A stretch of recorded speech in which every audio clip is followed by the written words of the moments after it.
Hello నమస్కారం friends, నా పేరు సునీల్. ఈరోజు మన డాక్టర్ రాజ్కమల్ గౌడ్ సార్తో కొన్ని విషయాలు మాట్లాడేసి తెలుసుకుందాము. నమస్కారం అండి. Sir, good morning sir. Good morning Sunil. Young age వాళ్ళకి సడన్లీ హార్ట్ అటాక్ ఎందుకు వస్తుంది? అవును సునీల్, ఈ మధ్య మనం కూడా రెగ్యులర్గా న్యూస్లో చూస్తున్నాం. చాలా మందికి 30 years, 31 years, 35 years లోపు వాళ్ళకి సడన్గా ఇంట్లో పడుకున్నప్పుడు చనిపోవడం, సడన్గా ఏదైనా ఆట, క్రికెట్ లేదంటే వాలీబాల్ ఏదో ఆడేటప్పుడు కూడా సడన్గా కొలాప్స్ అవ్వడం వింటున్నాం. సో దీనికి మనకు హార్ట్ అటాక్ ముఖ్యంగా 4 రకాల కారణాలు తీసుకోవచ్చు సునీల్.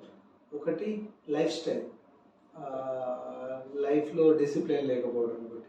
రెండవది వంశపారంపర్యంగా వచ్చే హార్ట్ సంబంధించిన వ్యాధులు. మూడవది ఏంటంటే స్ట్రక్చరల్ హార్ట్ డిసీజెస్ అంటాం, అంటే నిర్మాణ పరంగా వచ్చే వ్యాధులు. నాలుగవది ఏంటంటే ఇంకా స్ట్రెస్ రిలేటెడ్, అంటే ఇవన్నీ కాకుండా కూడా స్ట్రెస్, ఏదో ఒక రకమైన స్ట్రెస్ హార్ట్ పైన వాడే దాంట్లో కూడా రావచ్చు. సో ఫస్ట్ మనము రెగ్యులర్గా మాట్లాడుకుంటాం కదా సునీల్. సో లైఫ్లో అందరికీ నేను ఒక డాక్టర్గా ప్లస్ ఒక వెల్ విషర్గా చెప్పేది ఏంటంటే డిసిప్లిన్ అవసరం. మనం తీసుకుంటే మార్నింగ్ లేచి నుంచి నైట్ పడుకునే వరకు మార్నింగ్ కొంచెం డిసిప్లిన్, అంటే త్వరగా లేచేసి కొంచెం వ్యాయామం, మినిమం ఒక 1/2 hour వాకింగ్ చేయడం, ఒక 10 minutes యోగా చేయడం. రెండవది ఫుడ్, మార్నింగ్ బ్రేక్ఫాస్ట్ తీసుకుంటాం కదా. సో మార్నింగ్ కూడా ఇష్టం ఉన్న జంక్ ఫుడ్ అట్లా తీసుకోకుండా కొంచెం ప్రశాంతంగా హ్యాపీగా లిమిటెడ్గా ఫుడ్ తీసుకోవడం. మూడవది వర్కింగ్. ఇప్పుడు మనం రెడీ అయ్యి ఆఫీస్కి వెళ్తాం చాలామంది. సో ఆఫీస్లో కూడా వర్క్ని కొంచెం మనం ఇష్టపడుతూ చేసుకోవాలి. ఇష్టపడుతూ చేసుకుంటేనే సుఖంగా ఉంటుంది, లేదంటే కష్టంగా ఉంటుంది. దాని ద్వారా స్ట్రెస్ మళ్ళీ మనం వెంటనే ఇంటికి వచ్చేస్తాం. ఇంటికి వస్తే పిల్లల మీద అరవడం, లేకుంటే ఇంట్లో వాళ్ళ మీద అరవడం, ఇట్లా కాకుండా కొంచెం వాళ్ళని కూల్గా, సమాధానం, కొంచెం కామ్గా చూసుకోవడం. మళ్ళీ లంచ్ కానీ డిన్నర్ కానీ ఫుడ్ హ్యాబిట్స్, ముఖ్యంగా జంక్ ఫుడ్ తీసుకోకపోవడం, ఆయిల్ ఎక్కువ తీసుకోకపోవడం, నాన్ వెజ్ లిమిట్గా తీసుకోవడం, ఇవన్నీ చేయడం. ఇంకోటి నిద్ర అనేది చాలా అవసరం.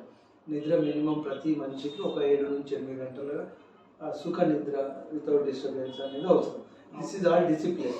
ఈ డిసిప్లిన్లో ముఖ్యంగా ఈ యంగ్స్టర్స్కి చెప్పేది ఏంటంటే, చాలామంది ముఖ్యంగా తల్లిదండ్రులు కూడా చెప్పేది ఏంటంటే, ఈ మధ్య స్మోకింగ్ అని, ఆల్కహాల్ అని, డ్రగ్స్ అని, ఏదో వింత వేషాలని, ముఖ్యంగా మన పిల్లలు యంగ్స్టర్స్ బాగా ఇబ్బందులకు గురవుతున్నారు బాగా కొంచెము.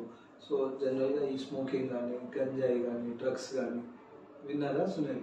సో వీటన్నిటికీ దూరంగా ఉండాలి. ముఖ్యంగా స్మోకింగ్కి యువత దూరంగా ఉండాలి. This is all life style and discipline. ఈ లేజినెస్ తగ్గించుకోవడము, మంచి యాక్టివిటీ పెంచుకోవడం మొదటి కాదు. రెండవది ఏంటంటే, మనకు వంశపారంపర్యంగా వస్తుంది. వంశపారంపర్యంగా వచ్చినప్పుడు మనం ఏం చేయాలంటే, డెఫినెట్గా ఒక డాక్టర్ని సంప్రదించి, కార్డియాలజిస్ట్ను, ఫిజిషియన్ను సంప్రదించి, యంగ్ ఏజ్లో, అంటే వాళ్ళ అమ్మ నాన్న కానీ, సిబ్లింగ్స్ కానీ, అన్నదమ్ములు కానీ ఎవరైనా తక్కువ వయసులో, అంటే 40 సంవత్సరాల కంటే తక్కువ ఉన్నప్పుడే చనిపోతే వాళ్ళు డెఫినెట్గా హార్ట్కి సంబంధించిన టెస్ట్ చేయించుకొని అది రాకుండా కాపాడుకోవాలి. మూడోది ఏంటంటే, కొన్ని స్ట్రక్చరల్ హార్ట్ డిసీజ్ అంటాం. ఇప్పుడు ముఖ్యంగా అథ్లెట్స్లో HOCM అంటాం, హైపర్ట్రోఫిక్ అబ్స్ట్రక్టివ్ కార్డియోమయోపతి. వీటిలో ఏంటంటే హార్ట్కి స్వతహాగా నిర్మాణంలోనే ప్రాబ్లం ఉంటుంది. సో దాన్ని మనం 2D ఎకోలో కనుగొంటాం సునీల్. దానికి సంబంధించిన మందులు వాడి మనం నివారించుకోవచ్చు. ఇంకా నాలుగోది స్ట్రెస్. మనం ముందే డిస్కస్ చేసుకున్నాం కదా, ఎంత వీలైతే అంత స్ట్రెస్, అది ఫైనాన్షియల్ స్ట్రెస్ కావచ్చు, ఫ్యామిలీ స్ట్రెస్ కావచ్చు, వర్క్ స్ట్రెస్ కావచ్చు, ఇంకా వేరే ఏ స్ట్రెస్ అయినా కావచ్చు. ఈ స్ట్రెస్ను కూడా మనం వీలైనంత వరకు కంట్రోల్లో పెట్టుకోవాలి Sunil. Okay sir. Heart attack వచ్చిన తర్వాత ఎంత సమయంలో హాస్పిటల్ తీసుకెళ్తే పేషెంట్ బ్రతికే అవకాశం ఉంటుంది? ఫస్ట్ హార్ట్ అటాక్ కాదా అని నిర్ధారించుకోవడానికి మనకు ముఖ్యంగా 4 లక్షణాలు ఉంటాయి. ఒకటి, విపరీతమైన ఛాతీలో నొప్పి ఎంత సివియర్గా ఉంటుంది అంటే భరించలేనంత ఉంటుంది. ఆయనకు ఆ లైఫ్ టైంలో అంత నొప్పి, ఛాతీ నొప్పి అనేది రాదు. రెండవది ఏంటంటే స్వెటింగ్, విపరీతమైన స్వెటింగ్ రావడము, పాల్పిటేషన్స్, గుండె దడదడ పెరగడము. ఇంకోటి యాంగ్జైటీ కావడం. ఇవన్నీ ఉంటే మనం హార్ట్ అటాక్ అని మనం ఒక ప్రాథమికంగా నిర్ధారణకి రావచ్చు. సో వీలైనంత తొందరగా వెళ్ళాలి.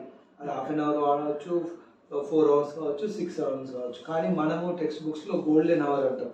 సో విత్ ఇన్ 1 hourలో మనము ఆ హాస్పిటల్ తీసుకెళ్తే వెంటనే ఈసీజీ 2D ఎకో ట్రోపోనిన్ అని టెస్టులు చేసి తర్వాత వీటిని బట్టి అవసరమైతే యాంజియోగ్రామ్ చేసి వెంటనే స్టెంట్ వేస్తాం, పీటీసీఏ చేస్తాం.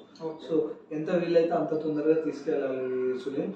లేదు మనకు దూరంగా ఉన్నారు పేషెంట్, చిన్న ఎక్కడో మారుమూల గ్రామాల్లో ఉన్నట్టు ఫస్ట్ పేషెంట్కి ధైర్యం చెప్పాలి, రియాష్యూరెన్స్ ఇచ్చి దగ్గరలో ఉన్న హాస్పిటల్కి తీసుకెళ్ళి మనం థ్రాంబోలైసిస్ కూడా చేసుకోవచ్చు. అంటే ఏదైతే రక్తనాళాలు రక్తం గడ్డగట్టిందో దాని వెంటనే మనం కరిగించే ఇంజెక్షన్ ఇస్తాము, తర్వాత మనం ఐఆర్ సెంటర్కి వెళ్ళొచ్చు. ఓకే, ఇప్పుడు సడన్లీ ఎక్కడో పేషెంట్ ఉన్నాడు సార్, సడన్లీ వచ్చింది హార్ట్ అటాక్ వచ్చింది అనుకోండి, కానీ సిపిఆర్ అంటారు కదా, సిపిఆర్ ఎంతసేపటికి చేయాలి, చేస్తే బ్రతికే అవకాశాలు ఉంటాయా సార్? డెఫినెట్లీ సునీల్, ఇది కూడా మంచి క్వశ్చన్. డెఫినెట్గా పేషెంట్ని ఫస్ట్ మనం అసెస్ చేసుకోవాలి. పేషెంట్ చూస్తున్నాడా లేదా, మాట్లాడుతున్నాడా లేదా, ఛాతీ నొప్పి మీకు చెప్పగలుగుతుందా లేదా, పల్స్ ధాతు ఉందా లేదా, ఇవన్నీ మినిమం నిర్ధారించుకోవాలి. పేషెంట్ ఒకవేళ అన్కాన్షియస్ ఉంటే డెఫినెట్గా ఆయనను మనం భుజం తట్టి కానీ కొంచెం వాటర్ పైన ఇట్లా స్ప్రింకిల్ చేసి కానీ లేపే ప్రయత్నం చేయాలి. మనం ధాతు లేదు, పేషెంట్ అన్కాన్షియస్ ఉన్నాడు, పల్స్ లేదు, మాట్లాడలేడు, ఎటువంటి స్టిమ్యులస్కి పెయిన్ స్టిమ్యులస్కి రెస్పాన్స్ లేదంటే సిపిఆర్ చేయాలి సునీల్. సిపిఆర్ చేయడమే ఉత్తమం. సిపిఆర్ చేస్తే మనము డెఫినెట్గా పేషెంట్ని బతికించే అవకాశాలు చాలా ఎక్కువగా ఉన్నాయి Sunil. Okay sir, thank you sir. Okay Sunil, thank you.